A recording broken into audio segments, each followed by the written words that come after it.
జయశంకర్ భూపాలపల్లి జిల్లాలో వర్షం దంచికొట్టింది. ఈదురుగాలులతో కూడిన వర్షం కారణంగా పలు ప్రాంతాల్లో విధ్వంసం చోటు చేసుకుంది. గాలుల ప్రభావంతో అనేక చెట్లు నేలకూలాయి.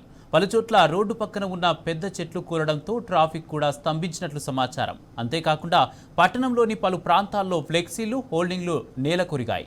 దుకాణాలపై ఉన్న రేకులు, షెడ్లు గాలికి కొట్టుకుపోయాయి. దీంతో చిన్న వ్యాపారులు తీవ్రంగా నష్టపోయారు.